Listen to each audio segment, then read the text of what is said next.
Hey listeners, thanks for dropping in. I'm Christy. And I'm Melissa, and this is Buried Motives, where we dig deep into the details of some of the most gruesome dirtbag murderers.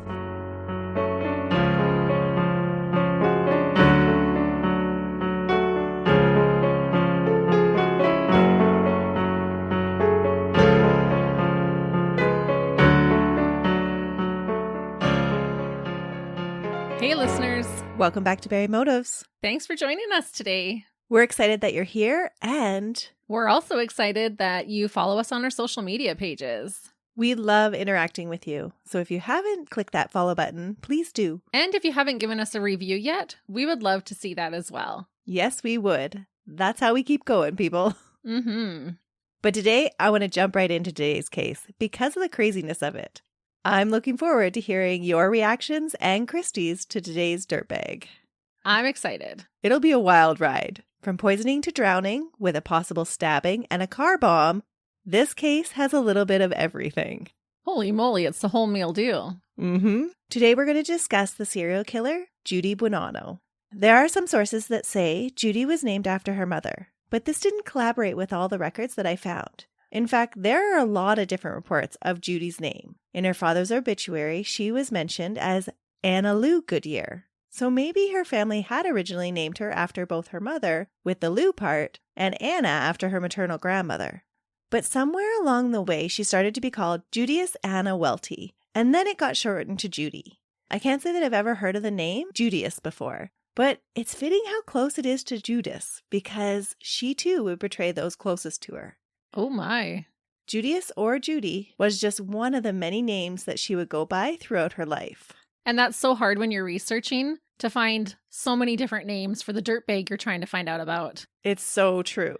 But for clarity today, I'm just going to keep referring to her as Judy for the majority of the time. Perfect. Judy was born on April 4th, 1943, in Quanah, Texas, a little town 200 miles northwest of Dallas. She was born into a family of 4 children, herself and 3 brothers, Jesse, James, and Gerald. Jesse, James, Gerald, and Judy. Yes, but Gerald is spelled with a G, not a J. I kind of assumed, but at least for the audio part of it, that flows really well. It does. But there are also reports that they had a younger brother named Robert that entered her life a little bit later, which I'm not 100% sure if he was a full brother or a stepbrother, but we'll get into it. They still should have named him starting with a J, at least a J sound. Sadly for Judy, her mother, Mary Lou, would play a very little role in her life. The relationship with a same-sex parent is so crucial to a child's development. When Judy was only 2, her mother became ill with tuberculosis and could no longer care for her 4 children. Judy's father, Jesse, who was employed as a farm laborer, was also hospitalized at this time for injuries that he had received while serving in World War II. With neither parent to care for them, the children were separated and passed around between family members. Their primary caregivers were Mary Lou's parents, whom the children had stayed with while Jessie was serving in World War II. When her mother passed away when she was just a few months shy of her 4th birthday, Judy and her youngest brother were sent to live with their aging grandparents. Her older brothers were placed for adoption because their father was unable to care for them. Aw, that is really sad. It's always sad when siblings are torn apart. It really is. There were some extended family members that would say Jesse's absences from the family were more than just hospital stays brought on by his injuries. Cousins of Judy's would say that her father would frequently abandon the family, leaving them to fend for themselves in a makeshift home that was little more than a lean-to. Oh man, that's a rough start. It is a rough start. Judy's beginning years were very tumultuous. She was frequently moved around between relatives' homes and would eventually be placed in several foster homes throughout the states of Texas and Oklahoma. And I'm not sure if these foster homes were actually state-run homes or if they were just placements with other families. Both extended family and foster parents that the children were placed with were all impoverished and unable to keep the children for any length of time. During her time being passed around, Judy would later say that she was sexually and mentally abused in some homes, physically abused in others, and starved in the majority of them. Oh, that just gives so much trauma and instability in a little kid's life. It really does. And I think that you're going to see it plays into her ability to have relationships later in life. Oh, it would have to. At the age of 10, Judy was reunited with her father and moved to Roswell, New Mexico with her youngest brother. And you think that this would be a good thing. but it was not a happy reunion. Jessie had remarried to a woman named Billie Jean and started a new family. In this new poverty-stricken family, Judy was straight out of a Cinderella movie. According to her, she did not fare well in her stepmother's presence, and her father participated in this ill treatment. She was made to work long hours around the house and at times was loaned out to other families as a laborer that Jessie would then collect the money for. No way. When Judy spoke back or failed to be obedient to her father and stepmother, food was withheld and she was beaten and burned with cigarettes. That's terrible. It really is. This punishment did nothing for the anger that was building in Judy against her family. She was defiant and impulsive. At the age of 14, all of that emotion boiled over and she took her own revenge on her 2 young stepbrothers, scalding them with hot grease. Oh my gosh. That would hurt so much. That's wicked, yeah. She then went into a blind rage, attacking both her father and stepmother with her fist, her feet, and any other thing she could get her hands on. It seems that she had just had enough. She lost control. She did. The episode was so severe that police were called. That Judy hated her family was no secret. When asked why she had scalded 2 of her stepbrothers and not the other brother, the interviewer had probably expected her to say something like she liked him more or something like that. Instead, the 14-year-old said of her other brother, quote, "I wouldn't spit down his throat if his guts were on fire." Oh my Atlanta. What a quote. She is a firecracker. I would not spit down his throat if his guts were on fire. Yeah. Have you ever heard that saying before? No, have you? No. I think she made it up. That was how she was feeling. And at 14. But what a horrific life she had, not to justify what she did, but how could she not have anything but hatred for her family?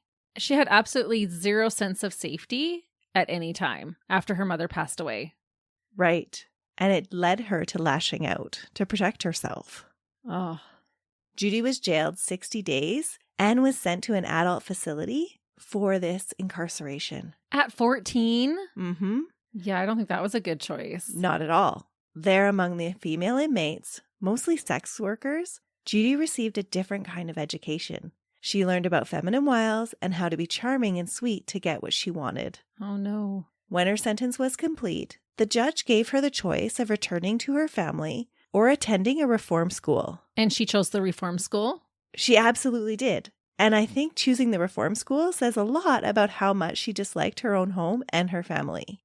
The relationship with her family was never mended after that. And from that day on, she would have very little to do with any of them in her adult life. Judy attended Foothills High School, a state-run reform school for girls in Albuquerque, where she graduated from in 1959 at the age of 16. In 1970, Judy attempted to start a new life for herself, complete with a new name. Going by Anna Schultz, she got a job as a nursing assistant in Roswell and began to tell elaborate stories about her family. Storytelling would continue to be a theme in Judy's life. She would tell people that she had a black belt in karate and that her mother was from an Apache tribe that didn't even exist. She also made claims that she was the great-great-granddaughter of Geronimo, a famous Indian chief who had ties to Pensacola, Florida. And with her upbringing, it's not surprising that she was making up all these stories to cover up the truth. It was a way for her to escape and pretend that she was someone different, someone who wasn't poor and unloved. Instead, she was someone who was important. One of the only aspects of Judy's life that didn't get an elaborate story was how she became pregnant at the age of 17. When she gave birth to a little boy she christened Michael Schultz on March 30th, 1961, she wouldn't tell anyone who Michael's father was. Judy would remain tight-lipped about it for her whole life. There were some rumors that his father was a pilot named Leroy Schultz from the nearby Air Force Base, but Judy would never comment on any of these rumors. I wonder why. It is so curious to me that she didn't use the circumstances around her child's birth as part of a story to make her the center of attention. It is so odd and out of character for her. And I wonder if whatever the situation was around Michael's conception had anything to do with her later dislike for the child. There were several in Michael and Judy's life that would take note of Judy's attitude towards her firstborn son. Michael was described as being slow and socially awkward. He struggled to make eye contact and communicate, and Judy was said to have been embarrassed by him and would frequently leave him behind when they would later go on family outings. Oh. But as an infant, that was all still to come. It appears that at first, Judy did throw herself into providing for them and finding a way to secure their future. For a while, she worked 2 jobs. She continued her job as a nurse's assistant and got a second job as a cocktail waitress. There was no way that she wanted to raise her son in poverty. It was while she was waitressing that she set her sights on James Goodyear, a kind and responsible Air Force sergeant with a good paycheck. Falling for her charms, the two were married on January 21st, 1962, just a few months after they had met. Oh, wow, that's quick. Yeah, she didn't waste any time. And he was okay with her having a baby. He was. I think it speaks to his stand-up character. It totally does. At the beginning of their marriage, Judy and James appeared to get along and have a very good relationship. Judy gave birth to the couple's first child, another son, James Jr., on January 16th, 1966. James, being the stand-up kind of guy that he was, adopted Michael shortly after this to make sure that the child always felt a part of the family. Aw, that's awesome. It is. From all accounts, James cared for Michael like he was his own. Ugh. And why can't these stories just be like, the end? They all lived happily ever after. Right. It almost seems that James cared more about Michael than Judy did. In 1967, after they moved to Orlando, Florida for James's new posting, a little girl, Kimberly, joined the family. A year later, using James's financial backing, Judy opened her first business, the Conway Acres Child Care Center. Things for Judy seemed to be going really well, considering where she started as a child. And it seems like she's finally in a loving relationship. Right. She was working hard establishing her own business, and she had 3 loving children to take care of. James was providing for them really steadily as he served in the Air Force. At this time, he was currently serving in South Vietnam. There were rumors that Judy wasn't as happy as you might expect, though. She was pretty lonely without James to keep her warm at night, so she did find someone else to fill that role while he was away. Oh, no. It just seems that she didn't have very much loyalty to James, even though he was a really nice guy to her.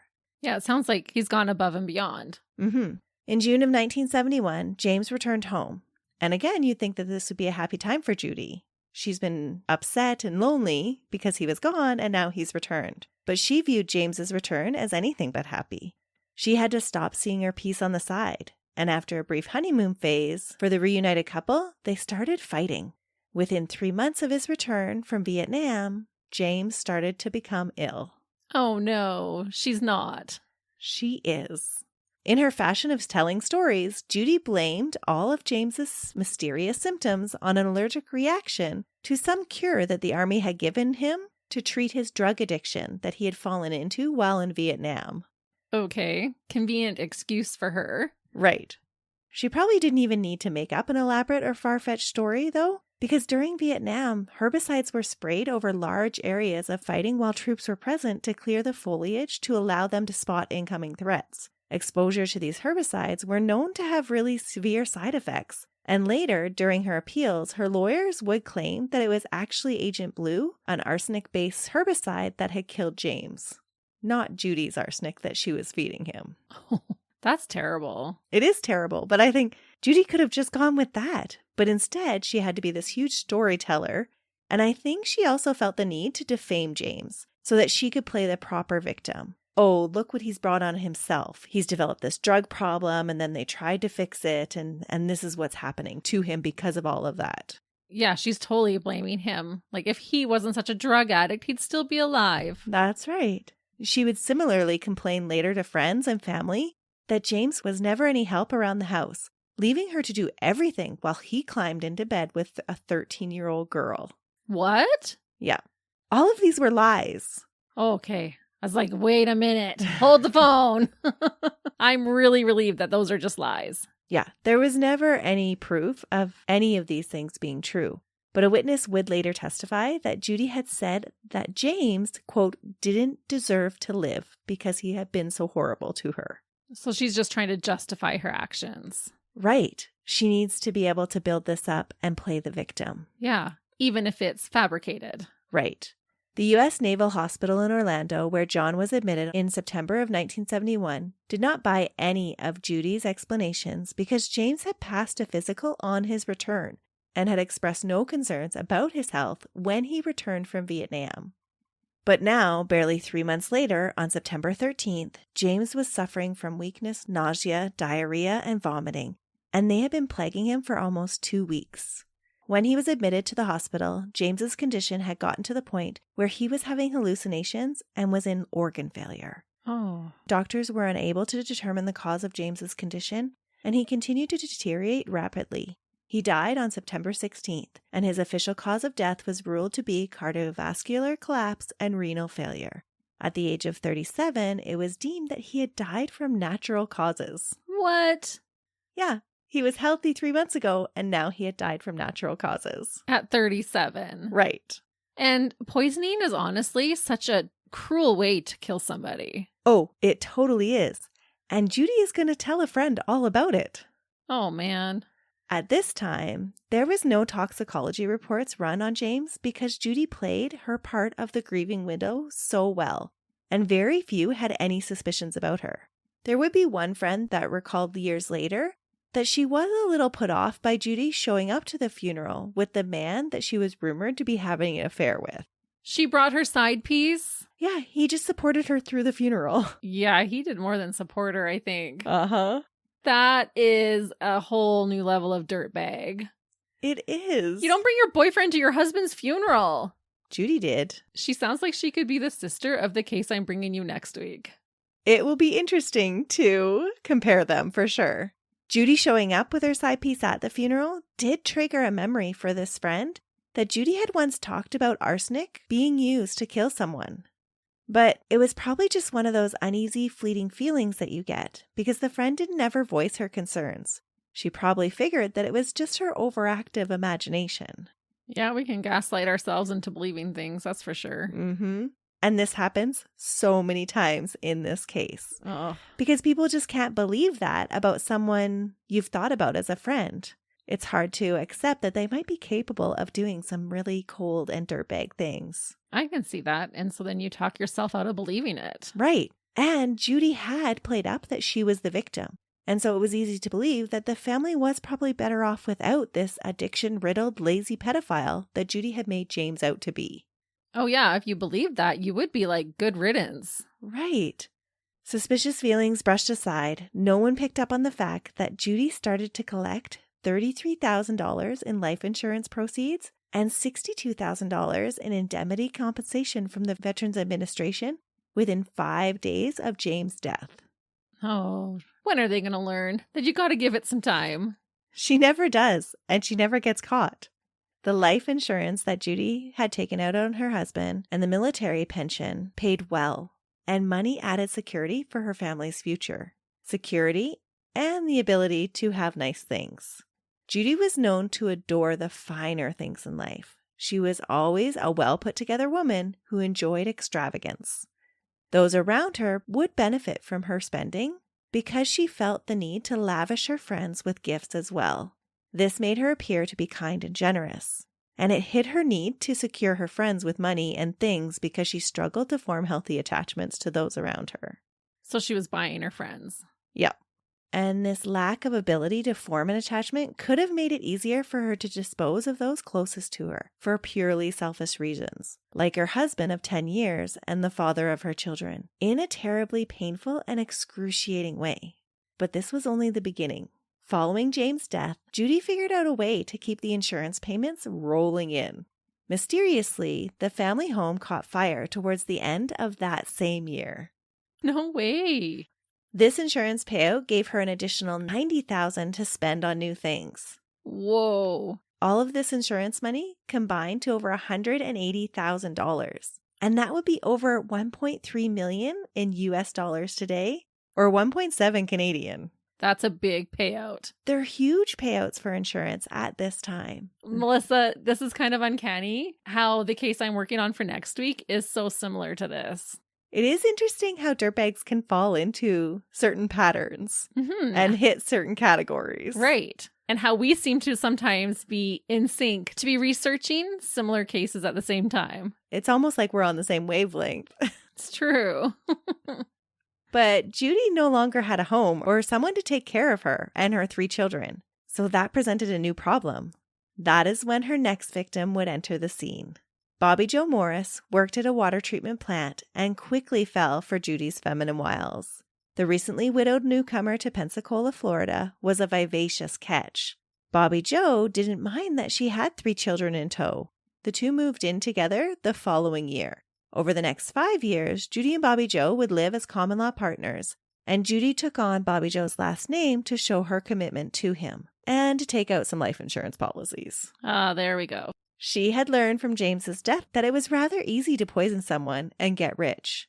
She was confident that because she had gotten away with it the first time, she could get away with it the second time.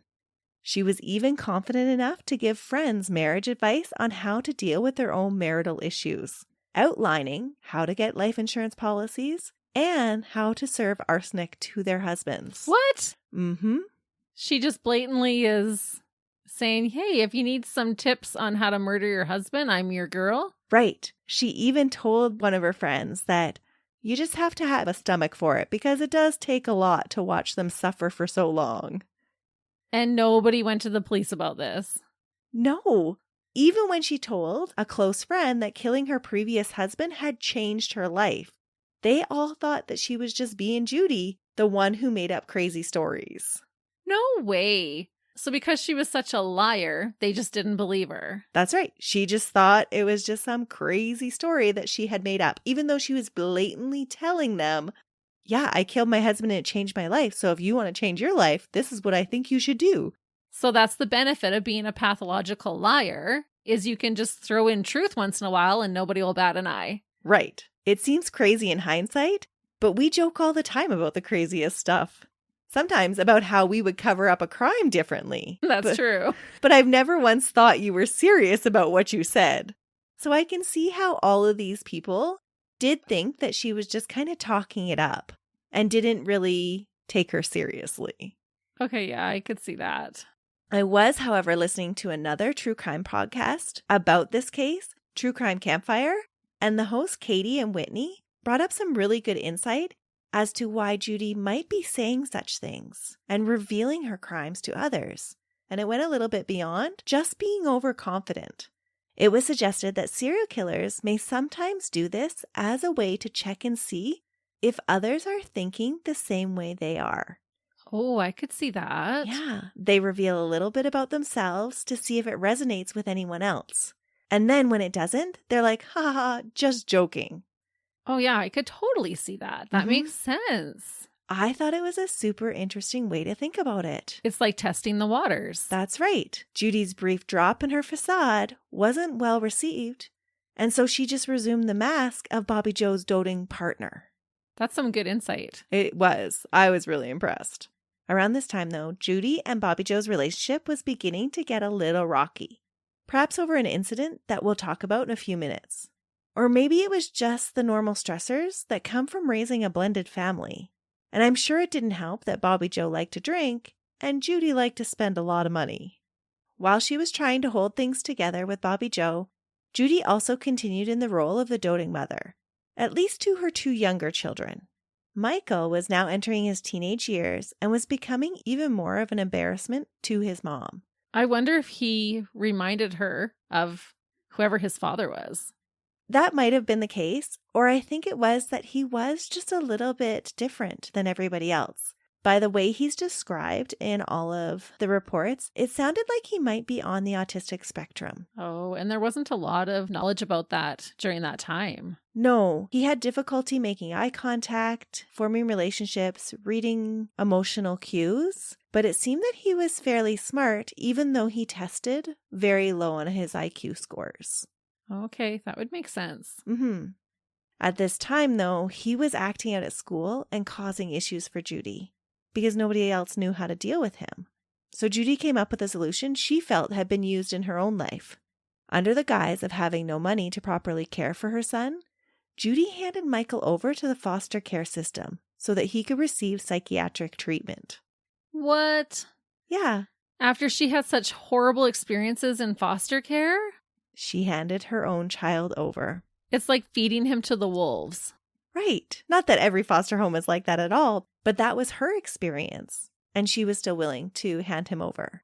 Yeah, so as far as she was concerned, her belief was that foster homes were all bad. Mm-hmm. Yeah, that's a dirtbag move. Such a dirtbag move. Judy claimed that since James's military benefits were no longer available to them, and that Michael couldn't be seen at the residential facility reserved for military dependents, she could no longer afford to care for her son. So it seemed like as a family, they had him in some supportive care prior to James's death. And then afterwards, he could no longer go to those support centers. Okay. In 1974, Michael did have a psychiatric assessment done and was placed in foster care at the request of his mother. I guess she just didn't feel adequate enough for his care or want to use any of the insurance money that she had collected. Remember, she got a huge payout. Yeah. She had money. She did. I think she just didn't want to be bothered with them. Right. Even without Michael, though, Judy's lavish lifestyle was still stressing the relationship with Bobby Joe, and he decided to move to Trinidad, Colorado. And there are some that speculate that this may have been a way for him to get away from Judy. Oh, I bet it was. Mm-hmm. But Judy didn't take the hint, and she arranged to follow him. Conveniently or unluckily, depending on whose point of view you're using, Judy and her kids were victim of another house fire. Without a place to stay and a new hefty insurance payout, the scene was set for her and the kids to settle in with Bobby Joe in Colorado in 1977.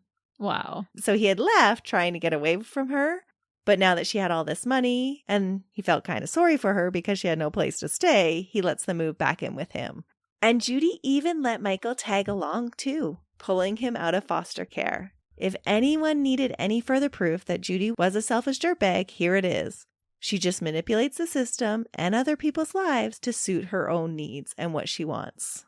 I'm actually surprised that she took Michael with her. It is surprising. I actually think that, I'm speculating here, but I think some of the problems between Bobby Joe and Judy began over Michael. Oh, because he was upset. She gave him away, basically. That's right. Oh, okay. So look, I'm such a good person. I went and got my son and now I'm here. Or she might have thought it would be harder for him to refuse her because of Michael's needs. Right. It was an interesting choice. And definitely not in Michael's best interest because he was just becoming established in his care facility. Oh, that's so bad. It is. It was shortly after Judy moved in with Bobby Joe in Colorado that he started to get sick. Surprisingly, with almost identical symptoms that James had previously suffered from. On January 4th, he was hospitalized at the San Rafael Hospital, and once again, doctors couldn't figure out what was making him sick. Once in the hospital, though, away from Judy, he did start to improve quite a bit. On the 21st, he was released back into Judy's care, and she worked more quickly, administering bigger doses of arsenic. 2 days later, Bobby Joe collapsed at the dinner table and was rushed back to the hospital. He never recovered this time and died on January 28th. His cause of death was attributed to cardiac arrest and metabolic acidosis. No testing for arsenic was completed because Judy again sold her devoted partner act to the doctors. Judy's behavior did raise some suspicion with other people, though. A nurse would later testify that she had seen Judy forcefully give Bobby Joe a drink of something while in the hospital, and the nurse had thought it was odd. But Judy was a nursing assistant, and so she probably just figured, well, she knows what she's doing, so she didn't say anything. Well, and it must have been definitely by force for that to raise any kind of flag with that nurse. Because otherwise it would be like, oh, look at that loving wife giving her husband a drink. Right. The nurse said it looked like Bobby Joe was trying to refuse it, and she was pouring it down his throat. That's terrible. And so gutsy of her to be doing that, to literally feeding her husband poison in a hospital with all these people around. Right. Well, she's going around telling people she did it to her first husband, and nobody's believing her. Yeah. She's got some nerve. She does. Bobby Joe's family also had concerns, but all of these concerns would be vocalized too late. They found it odd that Judy pushed for cremation and loudly declared that as Bobby Joe's wife, she had the right to decide. But his mom fought this, and because she was legal power of attorney, she won. Bobby Joe was buried instead of being cremated. Bobby Joe's mother, Lodell Morris, said she had never come forward at the time about her suspicions because she was fearful of what Judy would do. And it seems that she might have had good reason based on some of the conversations she claims to have overheard between Bobby Joe and Judy. In 1974, while the couple were visiting Lodell, she overheard Judy say about a man that, quote, he shouldn't have come here in the first place. He knew if he came up here, he was going to die. Lodell was suspicious of this statement because Alabama police had just found Ben J. Sherrod of Miami dead and tied to a chair in their Bruton motel. What? His throat was cut and he had been shot. That's a jump up from poison. It's quite a jump up. Lodell felt that her suspicions were confirmed when on his deathbed during a lucid period, she overheard her son Bobby Joe say to Judy, quote, we should have never done that terrible thing. Oh, they did this together? Mm-hmm. That's a plot twist I didn't see coming.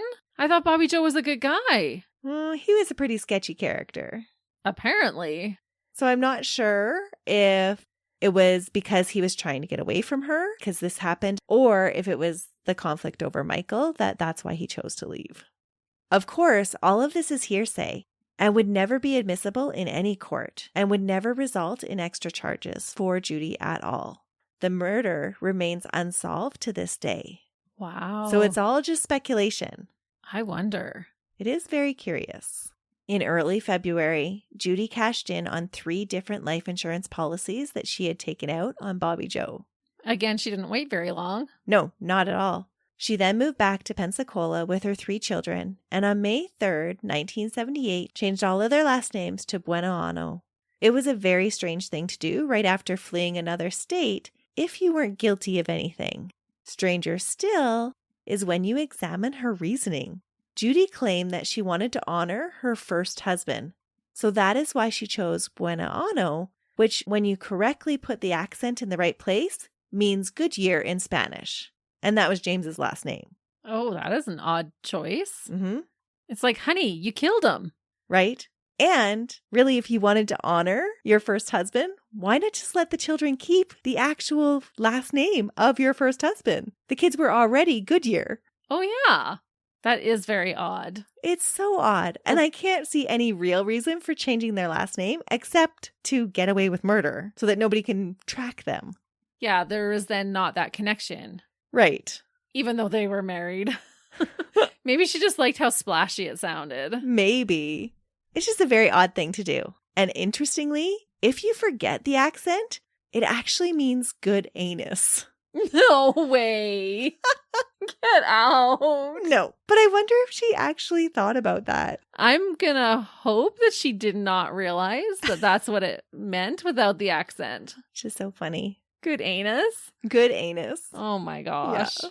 That just seems like a little bit of poetic justice. It does, because she had to go by it the rest of her life. And is still known by it today. Yep. Back in Pensacola on Whispering Pine Drive in an affluent neighborhood in Gulf Breeze, Judy returned to her shopping sprees and beauty salon appointments. And unfortunately, Michael continued his pattern of academic failure by dropping out of high school in his sophomore year. He joined the Army in June 1979 and drew an assignment to Fort Benning, Georgia, after basic training. Before he left on assignment, he stopped off to visit his mother in Florida, and that would be the beginning of the end for him. Aw. She kills her own son. But to her, he was just disposable right from the beginning. He was. By the time he reached his posting on November 6th, Michael was already showing symptoms of base metal poisoning. But the Army doctors were a little bit faster than others to pick up on the cause of Michael's symptoms. They tested for arsenic and found 7 times the normal levels in Michael's body. 7 times? Mm-hmm. And there was little they could do to reverse its destructive action.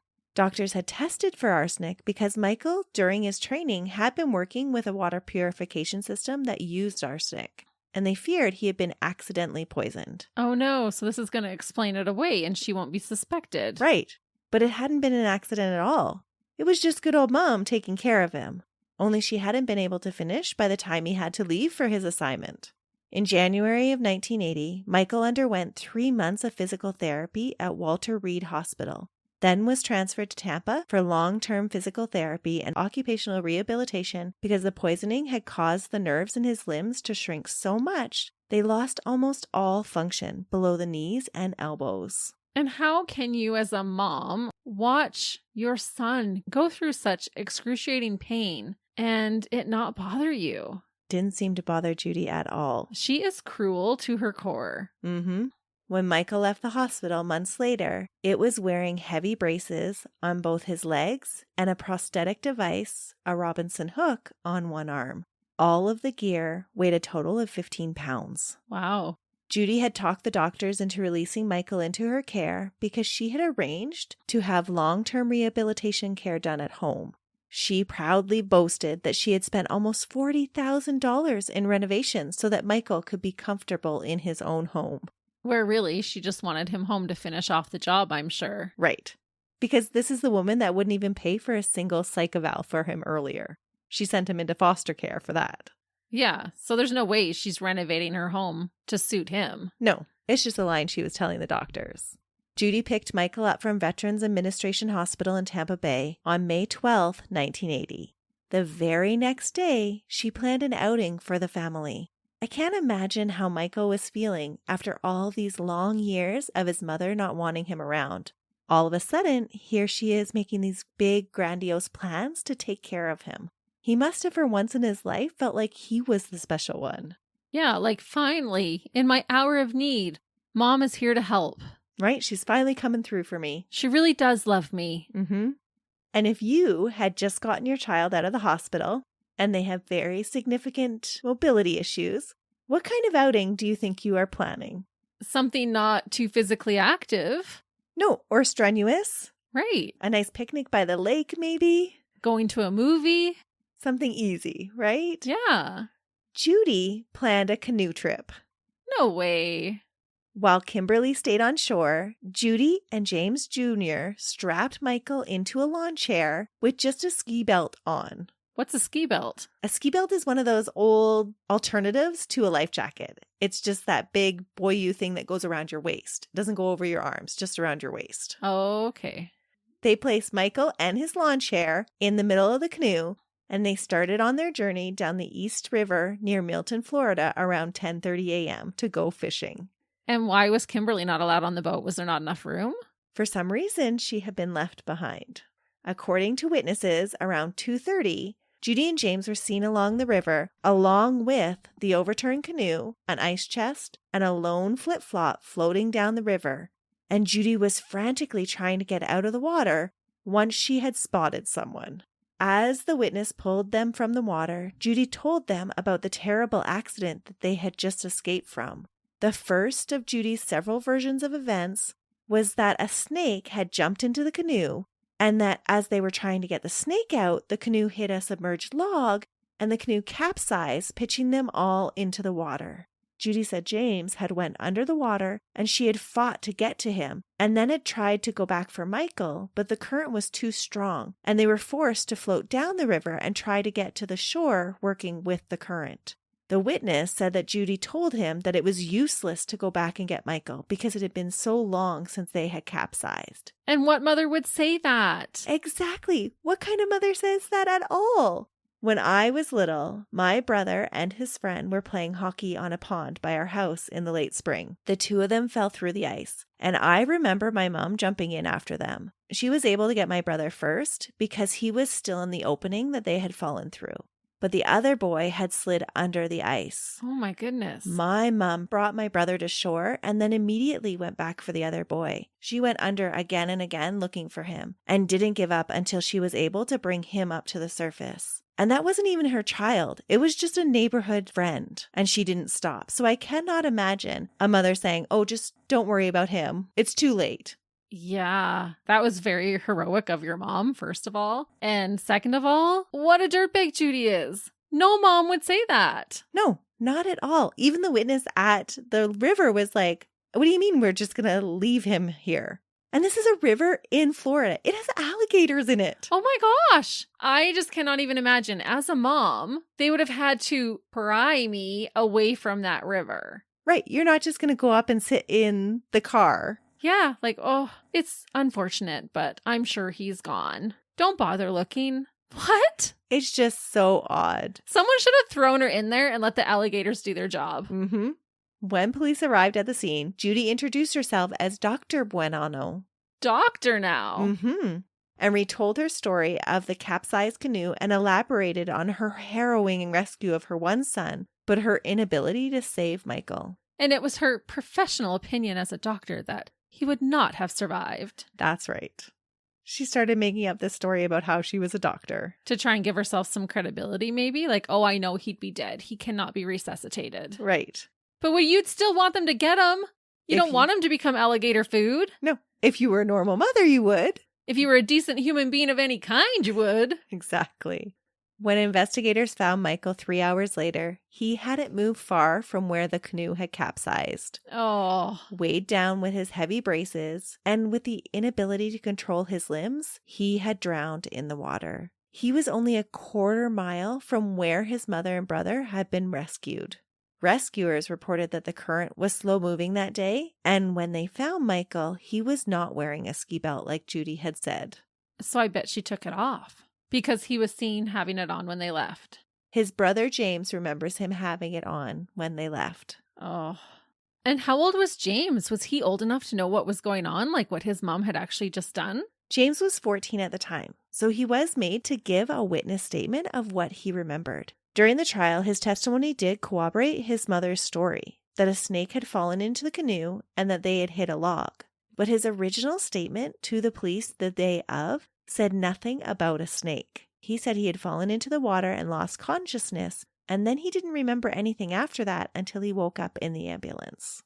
Oh. So I'm sure his mom gaslit him into believing that he had seen a snake. Right. Despite the multiple discrepancies in the story, though, the police investigating the accident bought Dr. Buenoano's story, and Michael's death was ruled an accident. After all, who's going to question the good word of a practicing clinical physician that Judy was claiming to be?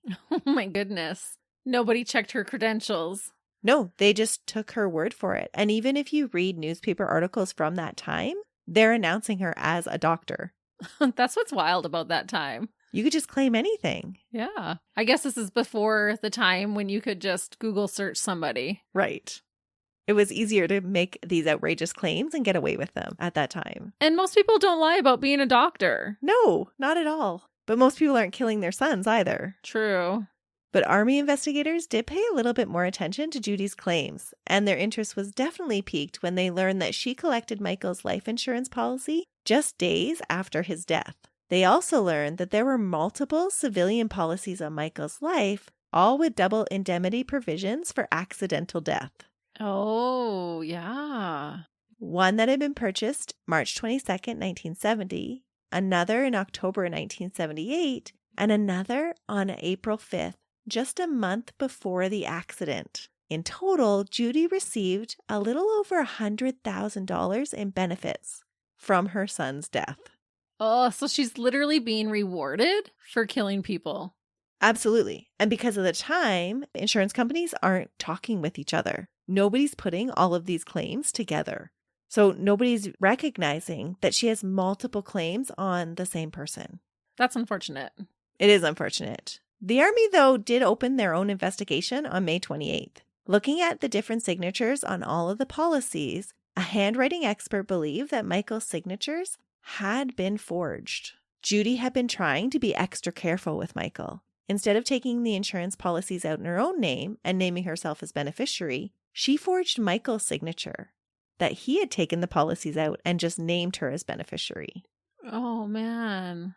Unfortunately, prosecutors at the time did not believe that this was strong enough evidence to bring Judy in on charges. And so Judy just continued on with her life as normal. I can't believe she drowned Michael. She just got impatient, I think. She had decided years before that he was going to die. And you could track that through her getting a whole bunch of insurance policies. It's true. It's so sad. It is. With the insurance money From her son's death, she purchased a beauty salon that she named Fingers and Faces in Gulf Breeze and bought a new Corvette. Fingers and Faces? Yep. That's a terrible name. It is, but she also just named her last name Good Anus. That's true. Come see Mrs. Good Anus at Fingers and Faces. That's right. Oh. It's so funny. And a new Corvette? She's really feeling some grief with the wind blowing in her hair. Yeah, well, that way it can dry her tears, Melissa. Oh, that's what it is. That's why she got it. She had to, because she's so upset. Right. And it's funny when you don't even like people to open up a people-driven service. Well, she liked all the attention that she got. I think, honestly, she just spent so much time getting her own nails and lashes done that she's like, oh, I'll just buy a salon and then I can just get it done. It's not like she was working the beauty salon. Oh, okay. At least that wasn't one of the titles she gave herself. I'm surprised. She was a doctor after all. Right. She's a good storyteller. She must be, because people don't seem to be batting an eye. No, they totally believe her. Judy was living her best life, gossiping at the beauty salon, going on shopping sprees. The only thing that was missing was another man. It wasn't long before Judy found John Gentry II, a Pensacola businessman that had an office close to her beauty salon. John fell hard for Judy, who he met at a mud wrestling match. He believed all the lies she told him about being a head nurse at a prominent hospital, having a PhD. To John, Judy was the catch with all of her flashy nails, her eyelashes, and big personality. She was all fun for him. He had no problem pampering her and enjoying the finer things in life. He took her on Caribbean cruises, imported champagne straight from France, and lavished her with gifts. John felt the two were absolutely smitten with each other and made the perfect couple. By October 1982, they were engaged, and Judy had him planning for their future by talking him into taking out life insurance policies on each other. No. And honestly, I can't even imagine why she would want to get rid of John. He was treating her like a queen. He was taking her on cruises and buying her pretty much anything she wanted. Yeah, what would she even need the insurance payout for? I don't know. She already has so much money already. I'm not really sure what need she's trying to fill, but she was trying to fill some need.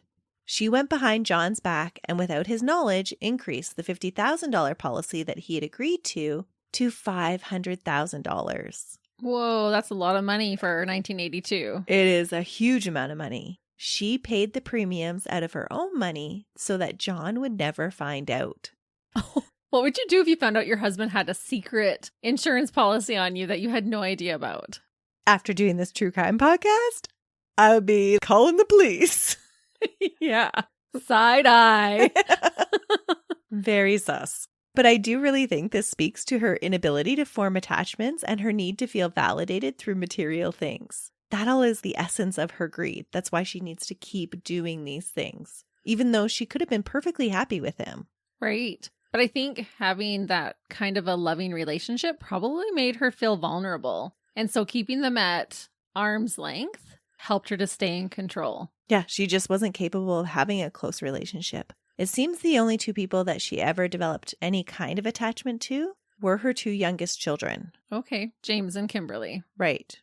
In November, John got a cold and trusted Judy when she said she was giving him vitamin C capsules. After all, she was a nurse, so she knew what she was doing. Oh. When he complained about getting sicker, Judy told John to take a double dose. Oh. It wasn't long before he started vomiting and having convulsions. He was hospitalized on December 16th, and once again, another one of Judy's men recovered while she wasn't around. When John returned home after 12 days, he dutifully began to take Judy's vitamins again and immediately developed symptoms. He made the connection between the pills and his symptoms. Unfortunately, he failed to connect the final dot that led back to Judy. He just assumed that there was something wrong with the vitamins. Oh, no. Well, you wouldn't want to think that your loving spouse, your newlywed spouse really, would be trying to off you with vitamins. I think all of these people have never listened to a true crime podcast before. It's true. But when you're in that situation, you're probably not going to immediately go to thinking that your spouse is trying to kill you. Not at all. You think that they're trying to care for you.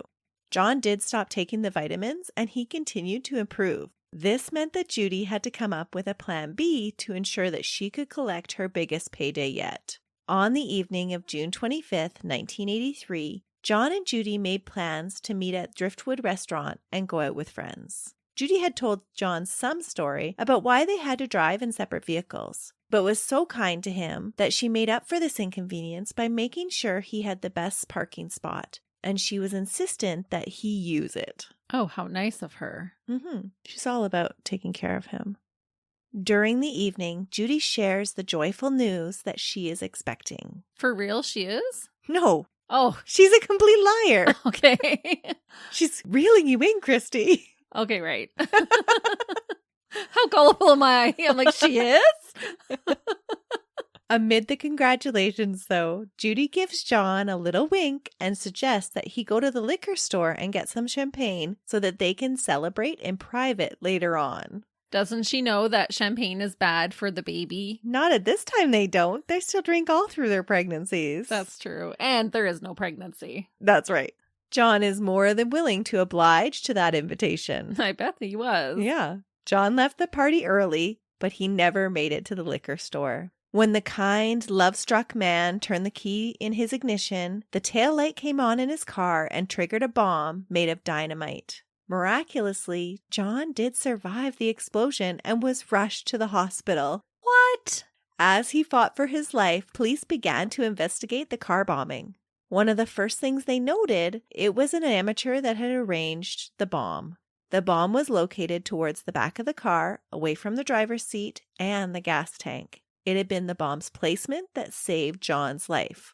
A professional would have placed the bomb more strategically. Oh, interesting. The whole top of the car was completely gone.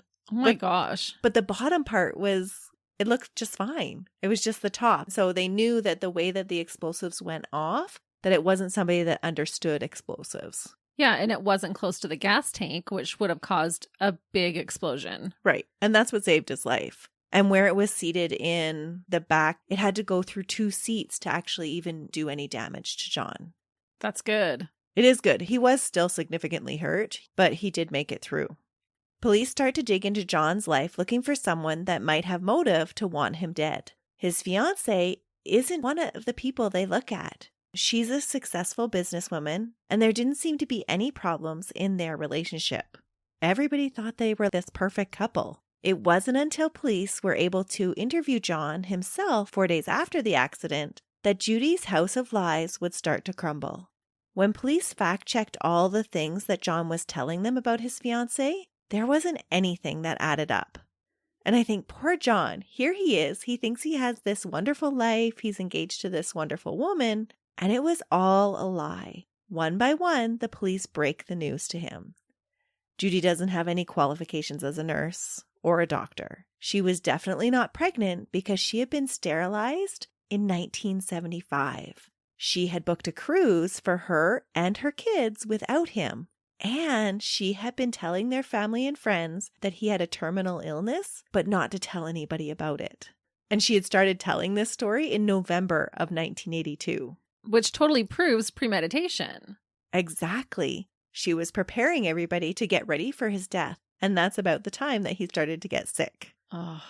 Police also told him about the $510,000 life insurance policy that was on him. John was shocked, but he now was able to connect all the dots.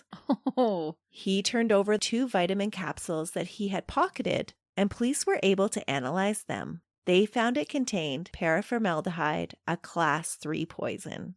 A later search of Judy's house revealed wire and tape in her bedroom, which matched the remains to the bomb found in John's car. Oh, she didn't even get rid of it. No, they were also able to trace the source of the dynamite. Police were able to link Judy to its purchase through telephone records. She was arrested for attempted murder, but she posted her own bail.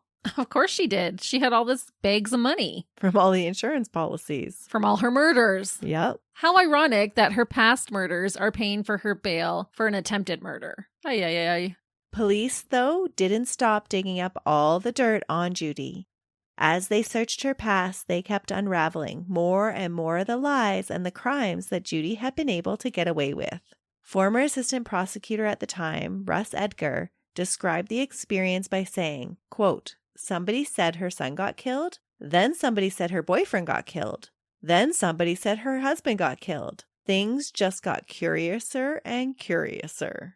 Judy was indicted and arrested at her beauty shop for the first-degree murder of Michael and grand theft on January 11th, 1984. The night of her arrest, she faked convulsions and had to be sent to the hospital. But no one was buying her dramatics anymore. And it sounds like the police officer just kind of went, "Okay, are you done now? Like, get up." But she had seen the men in her life suffer with convulsions and would have thought she could mimic what it looked like. I'm sure she thought that, but it didn't work. She wasn't that good of an actress. No, not when it came to convulsions anyway. How would you not burst out laughing if you were that officer and saw her fall on the ground pretending to convulse? It sounds like he just pretty much rolled his eyes. And then out of obligation, they had to take her and get her checked out at the hospital. To cover their own butts. That's right. He was like, "Okay, get up now." The decision was made to exhume the bodies of Judy's former husband and boyfriends to reassess their causes of death. Bobby Joe Morris's remains were exhumed on February 11th, 1984. It was found that his remains contained arsenic. James Goodyear's body was exhumed on March 14th, 1984. The medical examiner found high levels of arsenic in his liver, kidneys, hair, and nails, and that indicated they had been chronically exposed to arsenic. Police also exhumed the body of Gerald Dawson, a former boyfriend of Judy's that had died mysteriously. His body also showed signs of arsenic poisoning, but Florida police decided not to press charges in this case because of lack of evidence. So there isn't really a lot that's known about him, but they were suspicious enough about his involvement with Judy and his death that they exhumed his body. Oh, I totally believe she did it. Mm-hmm. That's not a coincidence that he had these high levels of arsenic and that was her MO at the time. Right. As police dug into Judy's life, the 3 now suspicious deaths and frequent insurance claims weren't all they found. They found paper trails for Judy's next planned victims, and it seemed she might have had something even bigger up her sleeve. Police discovered that Judy had taken out life insurance policies on her best friend's sisters, along with her friend's father. Whoa. While Judy would never admit to any of her crimes and certainly wasn't going to admit what she had planned for these individuals, there is only one reason I can think of for this dirtbag to be taking out life insurance policies on all of these people. Yeah, those are not people that you would typically take an insurance policy out on. No, I wouldn't take an insurance policy out on you, and then your husband, and then your dad. No, that would be the most bizarre thing ever. It's just so weird. Even just, I wouldn't take one out on you, let alone your husband and your father. Right. Maybe I should take one out on you. No, I'm just kidding. But it does make me wonder, was this best friend one of the ones that she was out to dinner with the night she sent John off to get champagne? Was this friend unknowingly witnessing their own potential fate as they were slowly ensnared in the web of deceit that Judy spun with her gifts and meals and presents to her friends? Yeah, that's a thought. Could you imagine just sitting there watching this horrific thing happen and then realizing, oh, she probably had something similar planned for me? She 100% did. You do not take out a policy on someone who isn't in your immediate, intimate family. It's just wild. It is. And it just shows how brazen she had gotten. I still think it's crazy that you can just put an insurance policy on anybody, that you don't have to notify them. Well, and it's not even very smart of Judy, because if you have that happen to 3 people in a family, like her friend, her husband, her dad, that's going to cause suspicion. I think at this point, she just feels she's so above suspicion or thinking that they can catch her. She feels invincible. Yeah. Judy appeared before 3 Florida juries from 1983 to 1985. That is quick for one trial, let alone 3. That's what I was just thinking. During the trials, Judy's performance in front of the 3 different juries did not go over well. She told different versions of events about Michael's death and then tried to explain each of the deaths by blaming the victim. The claim I found the hardest to take was when she blamed Michael for Bobby Joe's death, saying that Michael had caught Bobby Joe trying to molest his younger sister, Kimberly, and then it had been Michael that poisoned him for revenge. Oh my gosh. Mm-hmm. So she's throwing her dead son under the bus. Yeah. Because he's not there to defend himself. Right. But Kimberly would validate this claim by saying her brothers had walked in on Bobby Joe trying to take her clothes off and chasing her around the house. What? Mm-hmm. Kimberly would stand by her mom the whole time.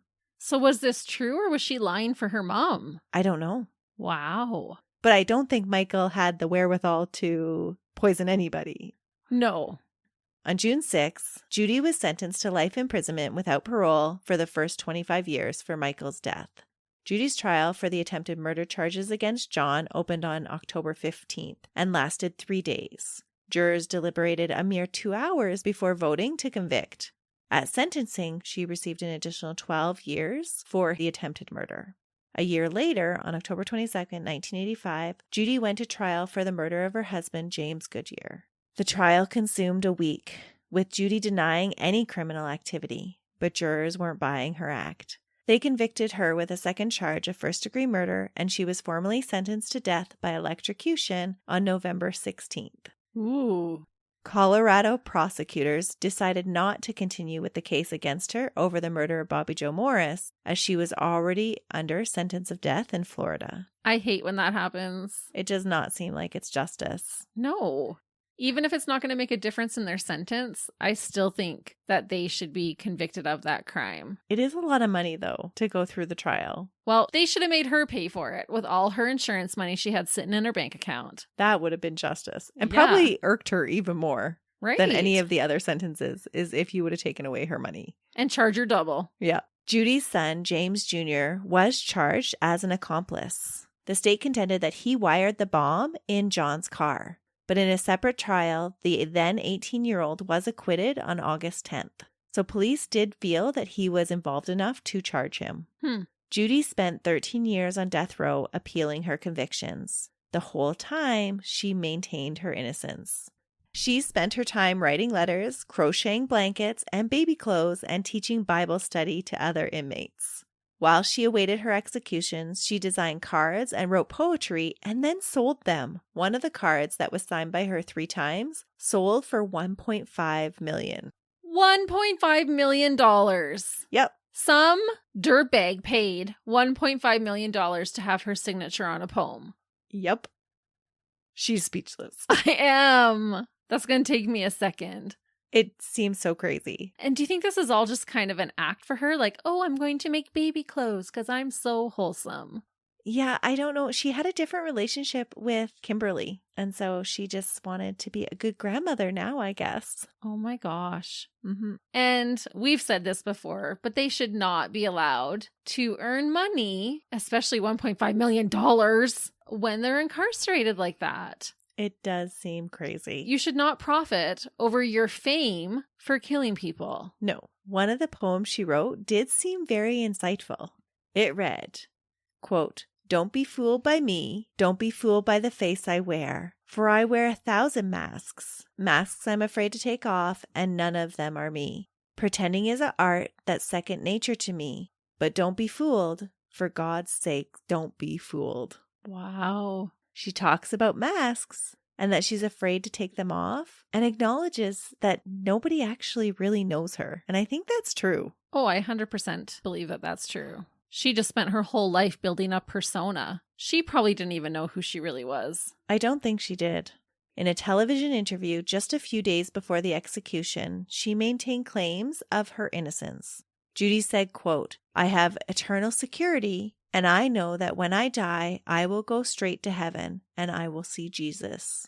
I would like to clear the record for my grandson. I would like for him to know that his grandmother was not a murderer." I hate when they say stuff like that at the end. Does it make you question that they weren't guilty? No. She's just an even bigger dirtbag than I thought. Jesus knows the truth. Yeah, he does, Judy. He knows you're a dirtbag. And you're not going to heaven. You murder people. Right? It's just so odd to me when they do that. Well, and it's just so disrespectful to their victims when they're trying to save face and, oh, woe is me. I've been wrongly convicted. And she did claim that the whole time. After all of her appeals being denied, Judy received one last day of execution 20 hours before her scheduled electrocution. The stay was granted because of questions being raised about the humanity of the electrocution chair in Florida, the one that was nicknamed Old Sparky. It was 75 years old and had recently had a malfunction that produced 1-foot-high flames when a prisoner was executed. No way. Yeah, his head caught fire. It's definitely not humane. It did not sound humane at all, especially for this particular prisoner. Oh, that is terrible. After assurance that the chair was perfectly functioning, Judy spent the final hours seeing her adult children and some extended relatives and her spiritual advisor. Her execution was set for 7 a.m. on Monday, March 30th, 1998. Ironically, it was Michael's birthday. No way. She was executed on Michael's birthday? She was. Good. At 4:30 a.m., Judy showered and dressed and had her head shaved to give good electrical conductivity so that her hair would not catch fire during the electrocution. Oh my gosh. Her final meal consisted of steamed broccoli and asparagus with tomato and lime wedges, strawberries, and hot tea. That's an odd choice. That would not be what I choose for my last meal. No. She entered the execution chamber at 7:02 a.m., accompanied by several guards. She was strapped into Old Sparky with 8 leather straps over her wrist, waist, chest, and legs. The calf and headpiece electrodes were fitted, each containing moistened sponges to reduce the burning of the flesh. When asked if she had any final statements, she replied, "No, sir." Squeezing her eyes shut and keeping them shut, she didn't look at any of the 48 witnesses on the other side of the glass partition. A leather mask was placed over her face, and at the signal from the warden, the automatic electrocution cycle commenced at 7:08. A small amount of white smoke was seen to curl up from her right leg after the electrocution, but there were no flames. She was pronounced dead at 7:13 a.m., and she was the first female to be executed in Florida for quite a long time. Wow. That is a really gruesome way to go. It would not be the way I choose, that's for sure. But that is the tragic case of the greed-filled dirtbag Judy Buenoano, who lured men close in her web of lies just to betray them in the end to accomplish her own selfish means. She's totally selfish and terrible and conniving. I just still can't even get over that she drowned her son. And I think it's just poetic justice that she was taken off this earth on his birthday. Yeah. But it sounds like you might have another interesting case for us with some similar themes next week. That's right. It is going to be drama-filled. That's for sure. Those are my favorite kind. I can't wait till next week. I know you'll be joining me, but I hope the rest of you listening will as well. Until then. See ya. Bye.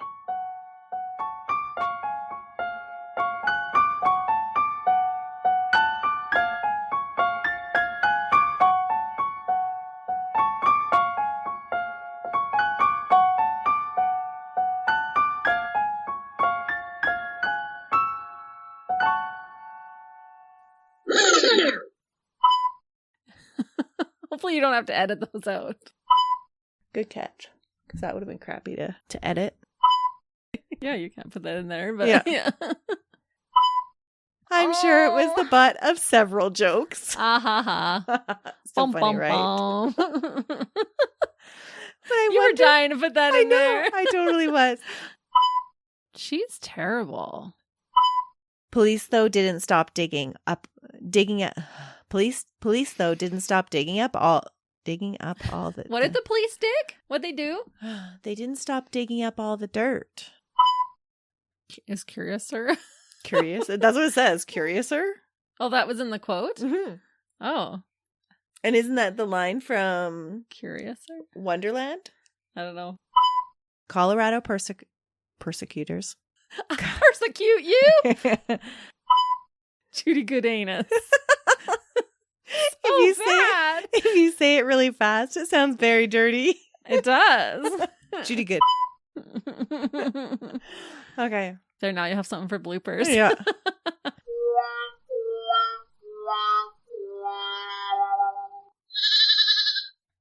Another Sound Off Media Company podcast.